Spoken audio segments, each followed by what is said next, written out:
కల్పోక్త ప్రకారం జరపవలసిన సమస్త కర్మలు యథావిధిగా క్రమం తప్పక శాస్త్రానుసారం మంత్రపూర్వకంగా నిర్వహించాడు.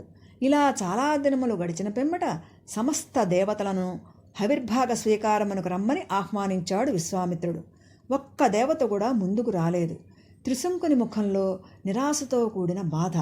అది చూసి విశ్వామిత్రుడు కోపోద్రిక్తుడై శృవాన్ని ఎత్తిపట్టుకుని, త్రిశంకు, దిగులు చెందకు.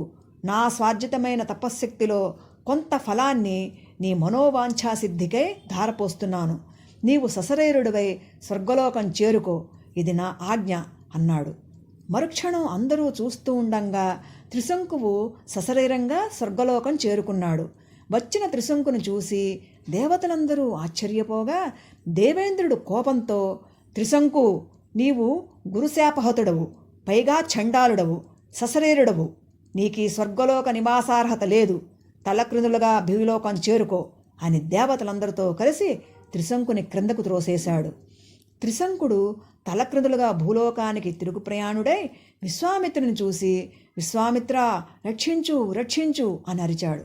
క్రింద పడబోతున్న త్రిశంకుని చూసి విశ్వామిత్రుడు, త్రిశంకు, అక్కడే ఆగు అని పలుకగా త్రిశంకుడు ఆకాశ మధ్యంలో తలక్రిందులుగా వ్రేలాడుతూ ఆగిపోయాడు.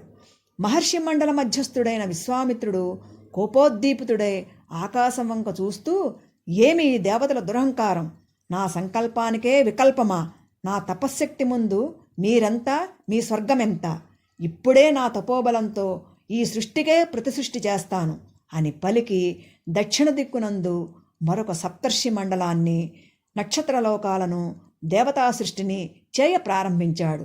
అది చూసి దేవాసురులు, మహర్షి సంఘాలు భయపడి విశ్వామిత్రుని ముందు ప్రత్యక్షమై, తపోధన విశ్వామిత్ర, శాంతించు, మా యందు దయ ఉంచి ఈ ప్రతిసృష్టి కార్యాన్ని ఇక్కడితో ఆపే అని ప్రార్థించారు.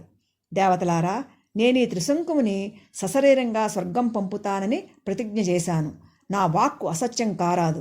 ఈ త్రిశంకువు సశరీరుడే శాశ్వత స్వర్గలోక నివాసి కావాలి, లేదా నన్ను ధిక్కరించిన ఇంద్రునకు ప్రతిగా మరొక ఇంద్రుని కూడా సృష్టిస్తాను అని విశ్వామిత్రుడు పలుకుతుంటే మహర్షులు ముందుకు వచ్చి, సశరీర స్వర్గలోక నివాసము మహర్షులకే సాధ్యం కాదు. అది సృష్టి నియమాలకే విరుద్ధమని అపరబ్రహ్మలైన తమకు తెలియనిది కాదు అని అనునయించగా విశ్వామిత్రుడు శాంతించి, అట్లయినా నాచే సృష్టింపబడిన నక్షత్రలోకాలన్నీ ఈ జగత్తు ఉన్నంతకాలం ఉండాలి అని అన్నాడు. అటులనే మహాముని, నీవు సృష్టించిన ఈ నక్షత్రాలన్నీ జ్యోతిశ్చక్రానికి వెలుపల ప్రకాశిస్తాయి. ఈ నక్షత్రలోకాలకు ఈ త్రిశంకువు మహేంద్ర సముడై తలక్రిందులుగా ప్రకాశిస్తాడు. ఇది నీకు సమ్మతమేనా అని దేవతలందరూ పలుకగా విశ్వామిత్రుడు అంగీకరించాడు. రామభద్ర, ఈ విధంగా తనకు ఏమాత్రం సంబంధం లేని త్రిశంకువు కోరిక తీర్చడం కోసం తన తపశ్శక్తిని ధారపోసిన విశ్వామిత్రుడు తనిప్పుడు తపోబల శూన్యుడనని గుర్తించాడు. వశిష్ఠునిపైన తనకున్న ఈర్ష్యా ద్వేషాలే తన తపోపతనానికి కారణమని తెలుసుకొని వాటిని జయించాలనే స్థిర సంకల్ప మనస్కుడై దక్షిణ దిశను వీడి పశ్చిమ దిక్కున ఉన్న పుష్కరక్షేత్రం చేరి కందమూల ఫలములే ఆహారంగా స్వీకరిస్తూ ఘోర తపస్సు ప్రారంభించాడు.